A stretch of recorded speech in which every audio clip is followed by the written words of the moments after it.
In a small, quiet town surrounded by lush green hills and tall trees, there lived a woman named Clara Bennett.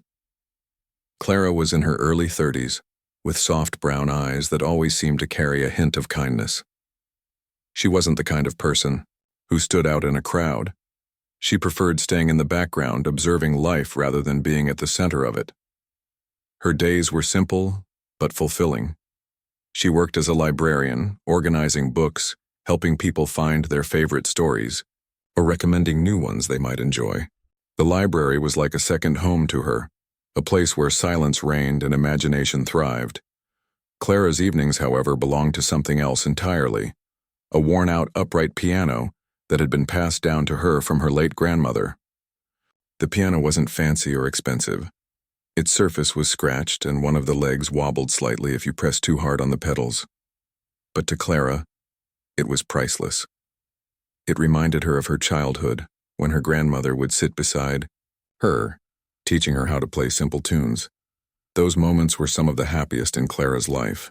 Even after her grandmother passed away, Clara continued playing, not because she wanted to become famous or impress anyone, but because it made her feel close to her memories. Her style of playing was different from what most people expected from classical music. She didn't have formal training, so she relied on instinct and emotion instead of strict rules. Sometimes she'd lose herself in a melody, letting her fingers glide over the keys without thinking about whether she was hitting every note perfectly. To Clara, music wasn't about perfection. It was about connection. Each song told a story, and each note carried a piece of her heart. Whether she was playing a cheerful tune to lift her spirits or a somber melody to process her thoughts, the piano was her refuge. One crisp autumn afternoon, while Clara was shelving books at the library, she overheard two patrons chatting near the front desk. Their voices were hushed but excited, and the words Adrian Hartley caught her attention. Adrian Hartley was a name she'd heard before, though only vaguely. He was a world-renowned pianist known for his technical brilliance and larger-than-life performances. People often described him as a genius, someone whose skill on the piano was unmatched. But alongside the praise came whispers of arrogance. Many said he looked down on others, especially those who weren't professionally trained musicians. Some admired him while others found him insufferable. The patrons mentioned that Adrian was coming to their little town for a concert scheduled later that week. They talked about how lucky they were to witness such a talented musician in person. One of them joked, "I wonder if anyone here could even come close to matching his level." The other laughed, saying, "Not a chance. This guy is on another planet." Clara listened to their conversation with mild curiosity but quickly dismissed it. She had no interest in attending concerts or comparing herself to professional musicians. Besides, her life was already full enough with her work at the library and her evenings spent at the piano. She returned to her task, carefully arranging books on the shelves, paying no further thought to Adrian Hartley. Later that evening, as Clara walked back to her cozy little house, the air smelled fresh and earthy, thanks to the recent rain. Leaves crunched under her feet as she strolled along the quiet streets. When she reached home, she slipped off her shoes, lit a candle, and sat down at her beloved piano. As usual, she began playing whatever came to mind, letting the music flow naturally. Tonight, the melody was slow and reflective, mirroring the peacefulness of the evening. For Clara, these moments were sacred, a time to unwind, reflect, and simply be. Unbeknownst to her, fate had other plans. Little did she know that within just a few days, her quiet, unassuming life would take an unexpected turn. A challenge awaited her, one that would push her far beyond her comfort zone and force her to confront not only her own insecurities, but also the judgments of others. And all of it would begin with a single decision: to step into a world she never imagined entering. Though Clara couldn't see it yet, the seeds of change were already planted. The simplicity of her life, the depth of her emotions, and the authenticity of her music would soon collide with the dazzling but sometimes hollow world of elite performers. What lay ahead was uncertain, but one thing was clear: Clara's journey was about to become much more than she ever dreamed possible. The day of Adrian Hartley's concert arrived, bringing with it an unusual buzz in the usually calm town. Posters advertising the event were plastered on every lamppost and shop window, showcasing Adrian's sharp features and confident gaze. The local cafe even created a special drink called the Virtuoso Blend in his honor, though few people seemed to understand what exactly made it different from their regular coffee. Despite the hype, Clara had no intention of attending. She found concerts like this intimidating, not because she disliked music, but because the formal atmosphere and flashy performances often felt distant and impersonal to her. That changed when her neighbor, Mrs. Thompson, knocked on her door that evening. Mrs. Thompson was a lively woman in her 60s who loved social events and rarely missed an opportunity to drag Clara along. "Clara," she exclaimed, holding up 2 tickets triumphantly. "You're coming with me tonight. I won't take no for an answer." Clara hesitated, clutching the edge of her sweater nervously. "Oh, Mrs. Thompson, I don't think—" "Don't—" "You dare say you don't think?" Mrs. Thompson interrupted, waving a finger playfully. "You've been cooped up in that library all week. It'll do you good to get out and see something exciting for once. Besides," she added with a wink, "who knows? Maybe you'll meet someone interesting." Clara sighed, knowing resistance was futile. Mrs. Thompson had a way of wearing people down with her enthusiasm. Reluctantly, she agreed, slipping on her coat and following her neighbor to the concert hall. As they approached the grand building, Clara couldn't help but feel out of place. Everyone else was dressed in elegant suits and gowns, while she wore her usual jeans and a plain sweater. She tugged at her sleeves self-consciously as they entered the ornate lobby, where chandeliers sparkled above and guests mingled over glasses of champagne. Inside the auditorium, the air crackled with anticipation. The stage was set with a gleaming, black grand piano, its polished surface reflecting the soft glow of the lights. Clara and Mrs. Thompson took their seats near the back, and Clara tried to shrink into the shadows, hoping not to draw attention to herself. Around her, conversations buzzed about Adrian's reputation. Some praised his technical mastery, while others whispered about his arrogance. One man boasted loudly about having seen him perform in Paris, earning nods of admiration from those nearby. Finally, the lights dimmed and the crowd fell silent. A hush settled over the room as Adrian Hartley walked onto the stage, greeted by thunderous applause. Dressed in a tailored suit, he exuded confidence, bowing briefly before sitting at the piano. Without hesitation, he launched into Franz Liszt's La Campanella, one of the most technically demanding pieces ever written. His fingers moved with astonishing speed and precision, each note ringing out crystal clear. The audience watched in awe as his hands danced across the keys, creating a whirlwind of sound that seemed almost otherworldly. When he finished, the room erupted into cheers and applause. People leapt to their feet, clapping so loudly that the sound echoed off the walls. Adrian stood, acknowledging the ovation with a slight nod, his expression cool and composed. But instead of leaving the stage, he stepped up to the microphone, his voice smooth and commanding as he addressed the crowd. I'm honored to be here tonight," he began, his tone dripping with practiced charm, "and I must say your enthusiasm is truly inspiring. However—" He paused, letting the word hang in the air for dramatic effect. "I have always believed that true greatness lies not just in admiration, but in challenge. So I issue a challenge to anyone here tonight. If there is someone among you who believes they can match my skill, let them step forward now." A murmur rippled through the audience. Heads turned, eyes scanned the room, but no one moved. For a moment, it seemed as though Adrian's words would go unanswered. Then, Mrs. Thompson leaned over to Clara, nudging her arm. "You should go." "Up there," she whispered mischievously. Clara froze, her face flushing red. "What? No, I couldn't possibly—" "Oh, come now," Mrs. Thompson insisted, her eyes twinkling. "You play beautifully. Why not give it a try?" Clara shook her head vehemently, sinking lower in her seat. The idea of walking onto that stage, under those bright lights, in front of all these people, was unimaginable. Her heart raced at the mere thought of it. Yet as she sat there trying to calm her nerves, a memory surfaced, a faint echo of her grandmother's voice saying, Music isn't about showing off, it's about connecting hearts. Her mind raced. What did she have? To lose? This wasn't about proving anything to Adrian or the audience. It was about staying true to herself and sharing the music that meant so much to her. Taking a deep breath, Clara rose slowly to her feet.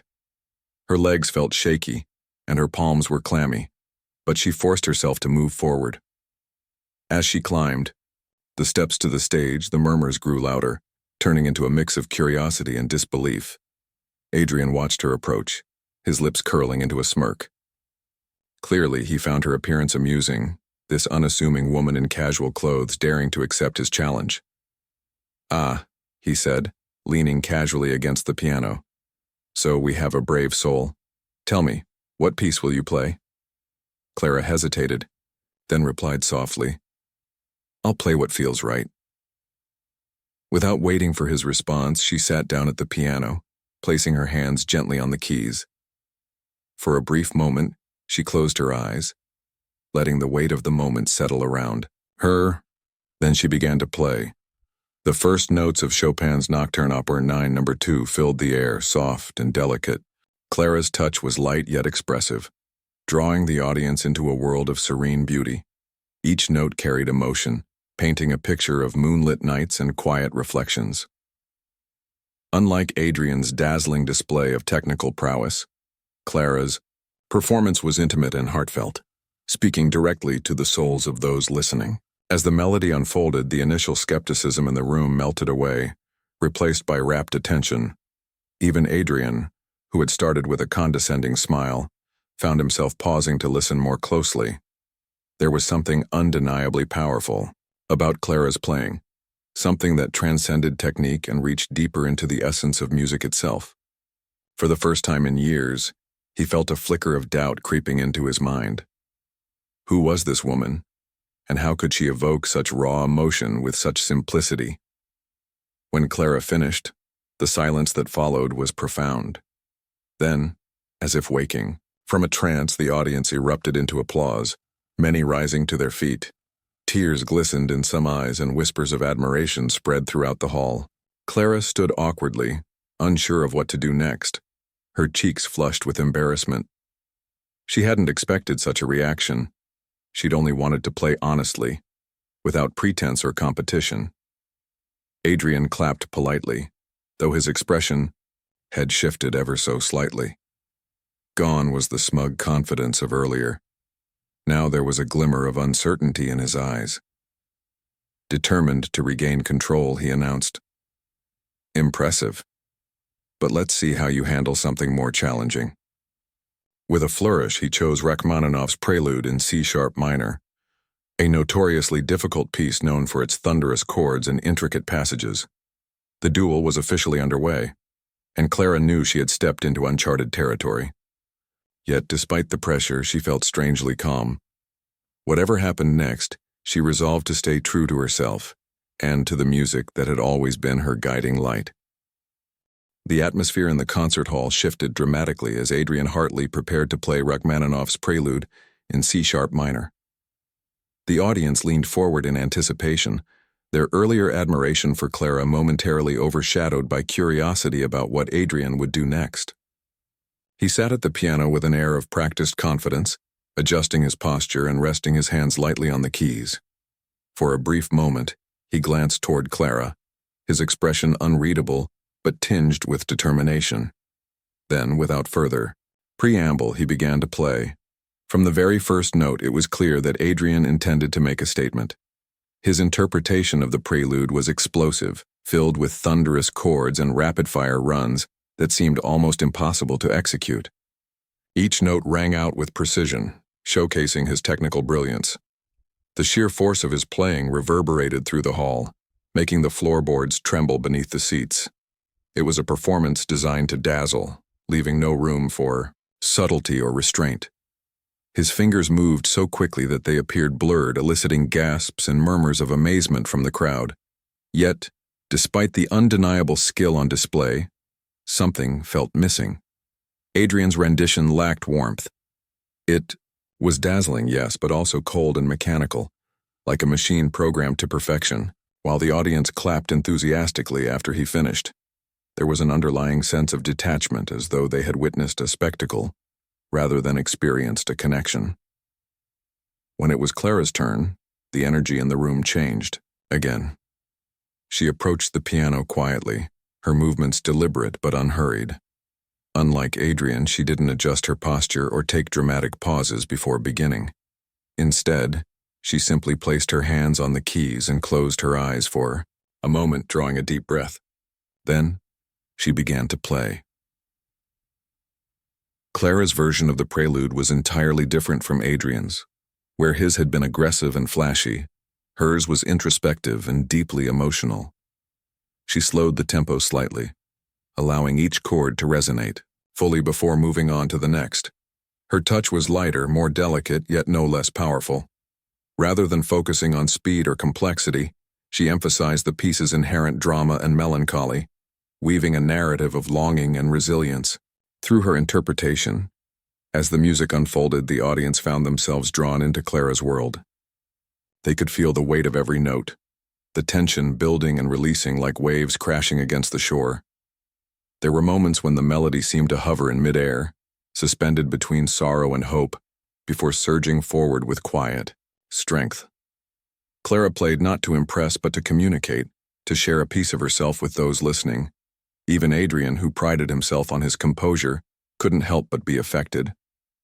As he watched Clara from the side of the stage, his initial skepticism gave way to genuine intrigue. He had expected her to mimic his approach, attempting to match his speed and power. But instead, she had chosen to reinterpret the piece entirely, stripping away its bombast to reveal its soul. It was a bold move, one that required not only skill but also courage and conviction. When Clara finally played the last chord, the silence that followed was profound. For several seconds, no one moved or spoke. The final notes hung in the air, like a lingering whisper. Then, the spell broke, and the audience erupted into applause, not the polite clapping they had given Adrian, but a heartfelt standing ovation. People cheered, whistled, and stamped their feet, their faces alight with emotion. Some even wiped away tears, overwhelmed by the depth of Clara's performance. Adrian joined in the applause, though his smile was tight and forced. He tried to maintain his usual air of superiority, but it was clear that he was unsettled. Never before had he encountered someone who could challenge him not with technical prowess, but with raw emotional honesty. It was a reminder of something he had long forgotten, that music, at its core, was meant to connect people, not to divide them. After the applause subsided, Adrian stepped up to the microphone once more. "Well," he said, his voice steady but lacking its earlier arrogance, "that was, unexpected." He paused, searching for the right words. "Let us continue this duel, shall we? One final round." Clara nodded, her expression calm and composed. She wasn't intimidated by Adrian's suggestion. If anything, she felt more grounded than ever. This wasn't about winning or losing anymore. It was about staying true to her vision of music. Whatever came next, she resolved to play with the same authenticity that had brought her this far. For the final round, Adrian chose another technically demanding piece, Liszt's Hungarian Rhapsody, No. 2. Known for its wild flourishes and intricate passages, it was a favorite among virtuosos looking to showcase their dexterity. Adrian attacked the piece with characteristic vigor, his hands racing across the keys in a blur of motion. The audience marveled at his ability to execute such complex rhythms and harmonies with apparent ease. Yet, as impressive as his performance was, it still carried the same flaws before. It lacked heart. It was a dazzling display of technique, but it failed to leave a lasting impression. When Clara took her place at the piano, she surprised everyone, including Adrian, by choosing not to replicate his selection. Instead, she announced softly, "I'd like to improvise." A murmur rippled through the crowd. Improvisation was risky, especially in a setting like this. Without sheet music to guide her, Clara would have to rely entirely on her instincts and creativity. Many wondered if she was making a mistake, while others were intrigued by her boldness. She explained her decision simply. Sometimes the most meaningful music comes from the heart, not the page. With that, she placed her hands on the keys and began to play. What followed was nothing short of magical. Clara drew inspiration from the sounds around her, the rustling leaves outside, the faint hum of conversation in the lobby, the emotions swirling within her own heart, and wove them into a melody that was uniquely hers. The improvisation started, softly, almost tentatively, as though she were feeling her way forward. Gradually it grew richer and more layered, incorporating elements of joy, sadness, nostalgia, and hope. Her fingers danced across the keys with effortless grace, creating a tapestry of sound that seemed to tell a story without words. The audience was spellbound, hanging on to every note. Even Adrian, who prided himself on his analytical mind, found himself unable to dissect what he was hearing. It was as if Clara had tapped into something universal, something that transcended individual experiences and spoke directly to the human spirit. By the time she reached the final chord, the entire hall was holding its breath. When the last note faded into silence, there was a moment of stunned stillness before the audience erupted once more. This time, the applause was deafening, with people rising to their feet and calling out her name. Clara smiled shyly, bowing her head in gratitude. She hadn't set out to win the duel or prove a point. She had simply wanted to share her love of music. And in doing so, she had touched the hearts of everyone present.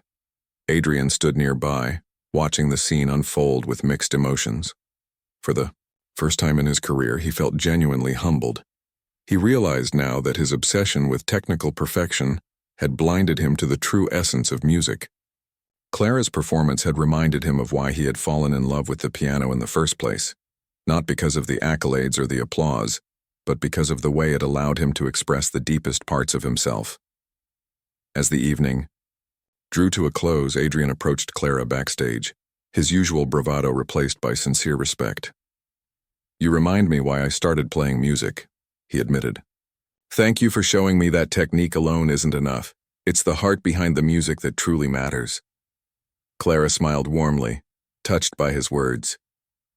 "Music is a gift meant to be shared," she replied. "I'm just grateful I could share mine tonight." Though their paths would soon diverge, the impact of that night lingered, a testament to the transformative power of humility, passion, and the universal language of the heart. The final round of the piano duel had arrived, and the air in the concert hall was thick with anticipation. The audience, already captivated by Clara's emotional depth and Adrian's technical brilliance, leaned forward in their seats, eager to see how this unprecedented showdown would conclude. For Clara, the weight of the moment felt both exhilarating and daunting. She wasn't accustomed to being the center of attention, let alone competing against someone as renowned as Adrian Hartley. Yet despite her nerves, she remained grounded, drawing strength from the simple truth that music had always been her refuge, a way to connect with others, not to compete.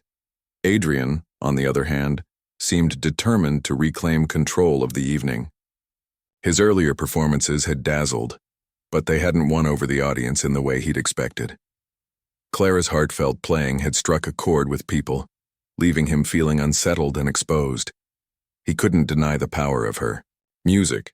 It resonated deeply even with him, but he refused to let it overshadow his own talent. With a steely glint in his eye, he announced the next piece, Rachmaninoff's Prelude in C-sharp minor. It was a bold choice, one designed to showcase his virtuosity and remind everyone why he was considered one of the greatest pianists alive. When Adrian took his seat at the piano, the room fell silent. He adjusted his posture, cracked his knuckles, and placed his hands on the keys with practiced precision. Then, without hesitation, he launched into the prelude. From the first thunderous chord, it was clear that Adrian meant business. His fingers flew across the keyboard, executing rapid runs and complex arpeggios with effortless ease. Each note rang out with crystal clarity, filling the hall with a sound so powerful it seemed to shake the very walls.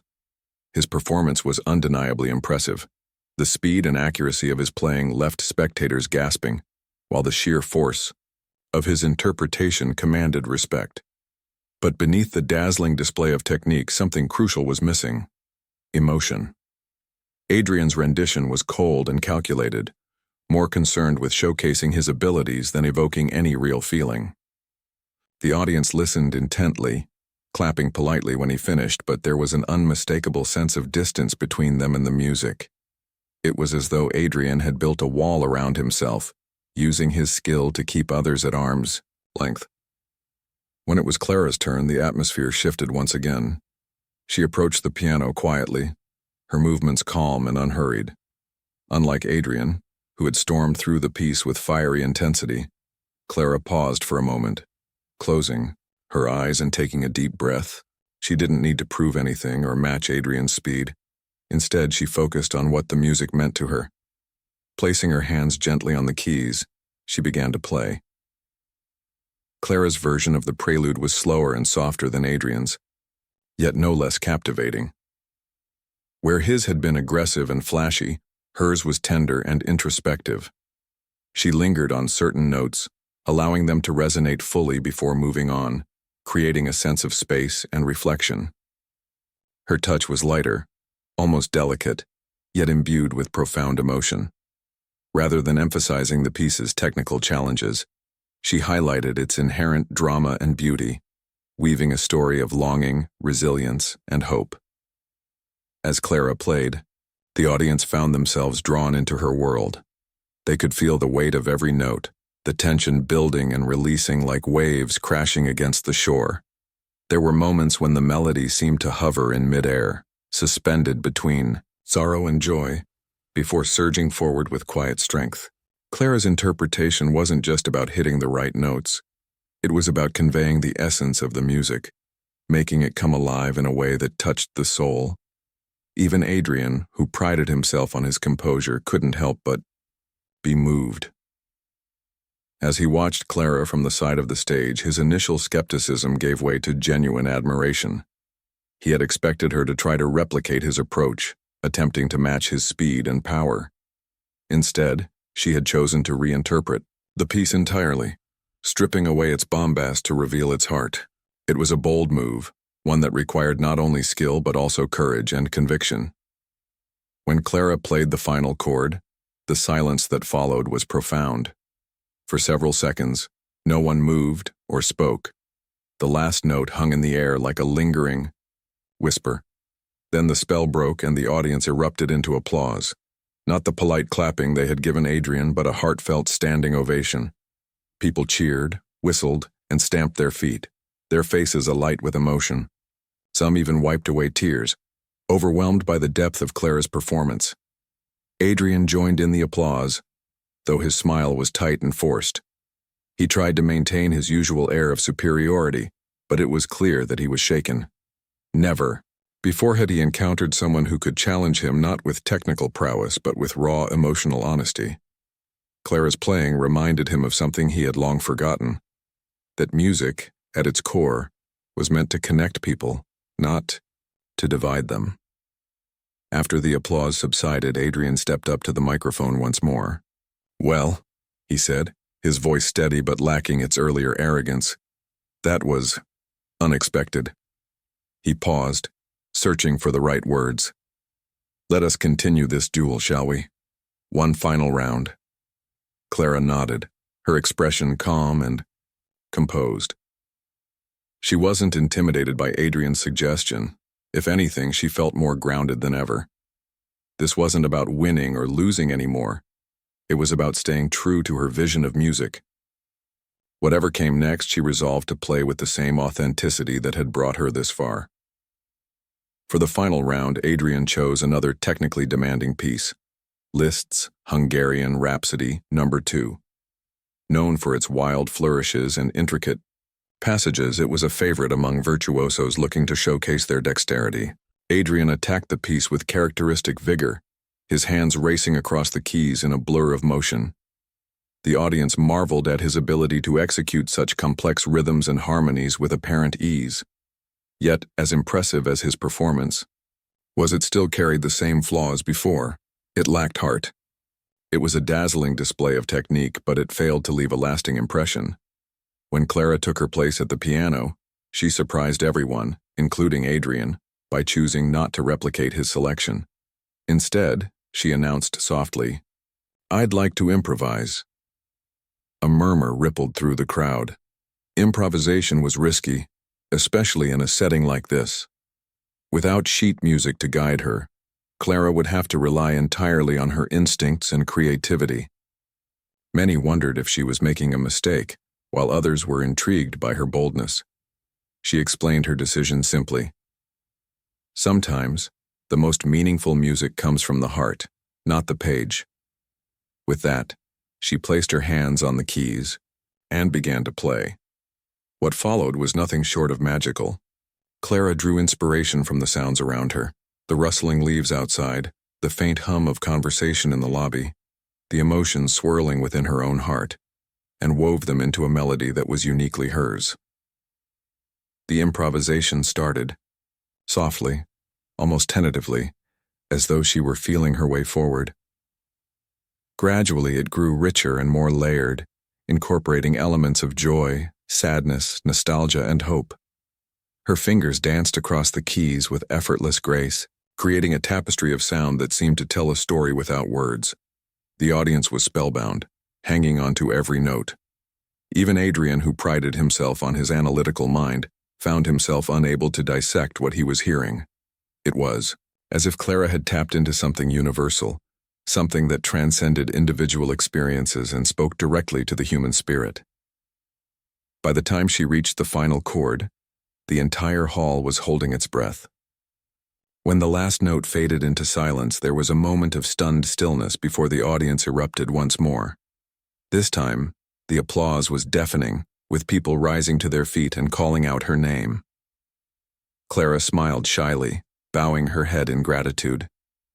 She hadn't set out to win the duel or prove a point. She had simply wanted to share her love of music, and in doing so, she had touched the hearts of everyone present. Adrian stood nearby, watching the scene unfold with mixed emotions. For the first time in his career, he felt genuinely humbled. He realized now that his obsession with technical perfection had blinded him to the true essence of music. Clara's performance had reminded him of why he had fallen in love with the piano in the first place. Not because of the accolades or the applause, but because of the way it allowed him to express the deepest parts of himself. Though the duel had officially ended, its impact lingered, a testament to the transformative power of humility, passion, and the universal language of the heart. The final round of the piano duel had arrived, and the audience was on edge, unsure of what to expect next. Clara's decision to improvise instead of replicating Adrian's choice of Liszt's Hungarian Rhapsody No. 2 sent a ripple of surprise through the hall.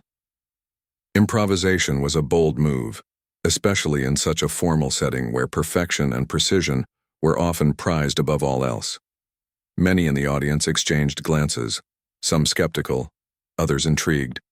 Could this unassuming woman truly pull it off? Or would her improvisation fall flat compared to Adrian's dazzling display of technical mastery? Adrian himself seemed taken aback by Clara's announcement. He had anticipated another head-to-head comparison, a direct challenge to his virtuosity. Instead, she had chosen a path entirely her own, one that defied convention and invited uncertainty. For a brief moment, his mask of confidence slipped, revealing a flicker of unease. But he quickly masked it with a polite smile, nodding as if to say, "Go ahead, let's see what you've got." Clara sat at the piano, her posture relaxed but focused. Unlike Adrian, who exuded an air of showmanship even when seated, Clara seemed almost meditative. She closed her eyes for a moment, letting the weight of the moment settle around her. Her fingers hovered just above the keys, not moving yet, as though she were listening, not to the room, but to something deeper within herself. Then softly, she began to play. What followed was nothing short of extraordinary. Clara's improvisation didn't follow any familiar structure or pattern. It wasn't tied to a specific composer or genre. Instead, it felt organic, like a living, breathing entity that grew and evolved with each passing second. The opening notes were gentle and hesitant, as though testing the waters. They drifted lazily, like leaves carried by a soft breeze, creating an atmosphere of calm curiosity. Slowly, the melody began to take shape, weaving together fragments of emotion, joy, longing, nostalgia, determination, into a tapestry of sound. As Clara played, the audience was transported. Each note seemed to carry a story, a memory, a feeling that resonated deeply with those listening. Some closed their eyes, swaying gently in their seats, while others leaned forward, unwilling to miss a single moment. There was a sense of spontaneity in her performance, as if the music was being created in real time, drawn from the very essence of her soul. It wasn't about hitting the right notes or executing complex runs. It was about connection, about sharing something raw and authentic with the people around her. One particularly striking moment came when Clara paused briefly, letting the silence hang in the air like a held breath. For a heartbeat, the room was completely still. Then, with a single, deliberate chord, she reignited the melody, transforming it into something richer and more powerful. The contrast between the quiet introspection and the sudden surge of energy was breathtaking, leaving the audience awestruck. It was as though Clara had captured the fleeting nature of life itself, the moments of stillness interrupted by bursts of intensity, the ebb and flow of emotions that defined the human experience. Even Adrian, who prided himself on his analytical mind, found himself unable to dissect what he was hearing. His training had taught him to break music down into its components, to analyze technique, structure, and execution. But Clara's improvisation defied analysis. It was fluid, unpredictable, and deeply personal. As he watched her play, Adrian felt a pang of envy, not for her skill but for her ability to connect so effortlessly with the audience. He realized now that his own performances, while technically flawless, often lacked this kind of emotional immediacy. He had spent years perfecting his craft, yet somehow he had lost sight of why he had started playing the piano in the first place. When Clara finally reached the end of her improvisation, the final notes hung in the air like a question left unanswered. The silence that followed was profound, almost sacred. No one dared to clap immediately. Instead, they sat in stunned awe, absorbing the weight of what they had just witnessed. Then slowly the applause began, not the polite, scattered clapping that often accompanies a concert, but a thunderous ovation that shook the hall. People rose to their feet, cheering and whistling, their faces alight with admiration and gratitude. Some wiped away tears, overcome by the depth of Clara's performance. Others simply stood in silence, too moved to speak. Clara sat at the piano for a moment longer, her hands resting lightly on the keys. She looked out at the audience, her expression a mixture of humility and quiet pride.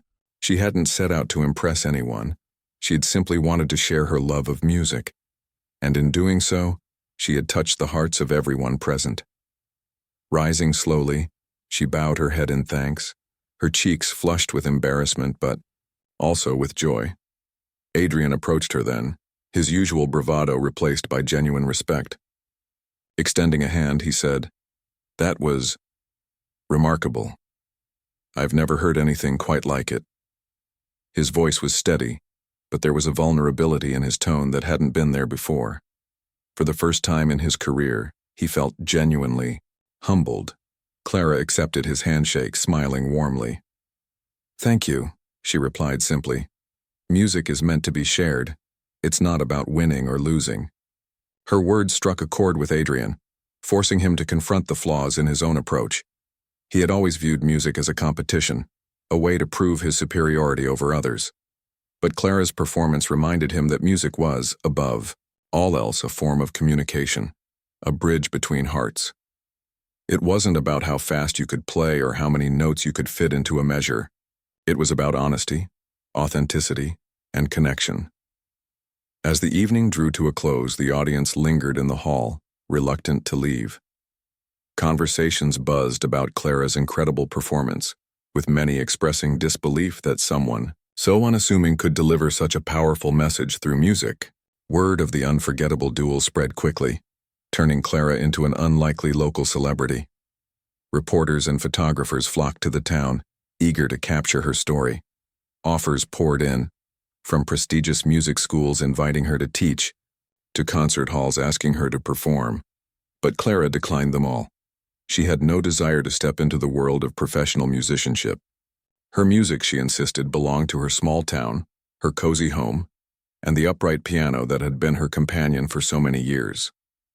For Adrian, the experience marked a turning point in his career. Though he continued to perform, his style began to change. Inspired by Clara's authenticity, he started infusing his concerts with more emotion and vulnerability. He sought to connect with his audiences on a deeper level, rather than relying solely on technical brilliance to impress them. In interviews, he often spoke about the night he met Clara Bennett, crediting her with reminding him of the true purpose of music. Though their paths diverged after that fateful evening, the bond forged through music lingered, a testament to the transformative power of humility, passion, and the universal language of the heart. Clara returned to her quiet life, content to play for herself and those lucky enough to hear her. And Adrian, once known only for his arrogance and skill, embarked on a new chapter, striving to honor the lessons he had learned from a simple woman who dared to play from the heart. The duel may have ended, but its impact would resonate for years to come, proving that sometimes the most profound victories are the ones that change us from within. In the days following the unforgettable concert, life in the small town began to return to its usual rhythm. The buzz of excitement that had filled the streets and cafes slowly faded, replaced by the quiet hum of everyday routines. For Clara Bennett, however, things were not quite the same. Though she tried to slip back into her unassuming existence, organizing books at the library, tending to her modest garden, and spending evenings at her beloved piano, the world seemed determined to remind her of the extraordinary night she had shared with Adrian Hartley. The morning after the concert, Clara woke up to find her phone buzzing incessantly with messages and missed calls. Friends, neighbors, and even strangers had reached out to congratulate her on her performance. Some praised her courage. Others expressed how deeply moved they had been by her music. Mrs. Thompson, her ever-enthusiastic neighbor, burst into her house without knocking, clutching a newspaper. "Clara," she exclaimed, waving it triumphantly, "your front-page news." Clara took the paper hesitantly, her face flushing as she saw her name printed in bold letters alongside a photo of her sitting at the grand piano. The article described her as a hidden gem, whose emotional depth and authenticity left audiences spellbound. While flattered, Clara couldn't help but feel uncomfortable with all the attention. She had never sought recognition or fame. For her, music was private, personal, a way to connect with her memories and emotions. Being thrust into the spotlight felt unnatural, almost overwhelming. As word of the duel spread beyond the town, offers began pouring in from all over the country. Prestigious music schools invited her to teach master classes, hoping to share her unique approach with aspiring musicians. Renowned concert halls extended invitations for her to perform, promising standing ovations and glowing reviews. Even record labels expressed interest in recording an album of her improvisations. But Clara politely declined each offer. "This isn't who I am," she explained to those who urged her to seize the opportunity. "My music belongs here, in my home, in this town. It's not about applause or accolades." Though she turned down the offers, Clara couldn't deny that the experience had changed her. Playing in front of such a large audience, sharing her soul through music, had given her a newfound confidence.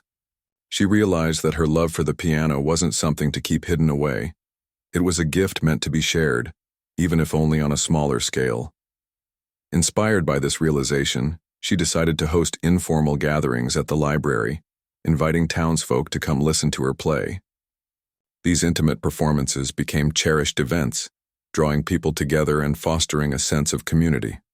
Meanwhile, Adrian Hartley returned to his jet-setting lifestyle, traveling from city to perform in sold-out venues. On the surface, everything appeared the same. He still dazzled crowds with his technical brilliance, still received standing ovations, but something inside him had shifted. That night in the small town haunted him, not because he regretted challenging Clara, but because she had shown him a truth he had long ignored. That music was more than just notes on a page or feats of dexterity. It was about connection, vulnerability, and storytelling. Determined to honor what he had learned, Adrian began experimenting with his performances. He chose pieces that allowed him to explore deeper emotional territory, focusing less on speed and complexity and more on conveying the heart of the music. He also made a conscious effort to engage with his audiences, sharing anecdotes about the composers or explaining the emotions behind certain passages. Slowly but surely, his concerts transformed from dazzling spectacles into moving experiences that resonated with listeners on a profound level. During one of his tours, Adrian stopped in a major city where Clara's story had gained significant traction. A journalist asked him during an interview, "What inspired this shift in your style?" Without hesitation, Adrian replied, "A woman named Clara Bennett reminded me why I fell in love with the piano in the first place. She taught me that technique is meaningless without heart." His words sparked renewed interest in Clara's story, leading to interviews and features about the librarian-turned-musician who had humbled one of the world's greatest pianists. Reporters flocked to her town, eager to capture her perspective, but Clara remained steadfast in her humility. When asked about her feelings toward Adrian, she responded simply, "I don't see it as a rivalry. Music brought us together, and I'm grateful for the connection we shared." Despite their differing paths, Clara and Adrian stayed in touch, exchanging occasional letters and emails. Their conversations revolved around music, creativity, and the lessons they had learned from each other. Adrian sent Clara recordings of his latest performances, seeking her honest feedback. In return, Clara shared snippets of her improvisations, which continued to evolve and grow in complexity. Their friendship became a testament to the power of mutual respect and inspiration. Years later, when Adrian announced his retirement from touring, he dedicated his final concert to Clara. Standing before a packed auditorium, he spoke candidly about the night that had changed his life. "Clara showed me that true greatness lies not in perfection but in authenticity," he said, his voice thick with emotion. "She reminded me that music is a bridge, a way to touch hearts and souls. And for that, I will always be grateful." That evening, Adrian played a piece he had composed specifically for the occasion, titled Clara's Nocturne. It was slow, tender, and achingly beautiful, capturing the essence of Clara's improvisational style while honoring her quiet strength and kindness. As the final notes echoed through the hall, the audience erupted into applause, many rising to their feet in admiration. Back in her cozy home, Clara listened to a recording of the concert, tears streaming down her face. Though she had never sought recognition, knowing that her music had inspired someone like Adrian filled her with a deep sense of fulfillment. The legacy of that fateful night lived on in countless ways. In the town where it all began, Clara's library concerts became a beloved tradition, nurturing a new generation of music lovers. Children who attended these gatherings grew up with a deeper appreciation for the emotional power of music, some even pursuing careers as performers or teachers. Elsewhere, Adrian's influence rippled through the classical music world, encouraging other musicians to embrace vulnerability and authenticity in their work. For both Clara and Adrian, the duel had been far more than a competition. It had been a catalyst for growth, reflection, and transformation. They had entered the stage as rivals but emerged as kindred spirits, united by their shared love of music and their commitment to its higher purpose. Their story served as a reminder that greatness is not defined by skill alone, but by the ability to inspire, connect, and leave a lasting impact on the hearts of others. And so, in their own ways, Clara and Adrian continued to share their gifts with the world, proving that music, like life, is most meaningful when it comes from the heart.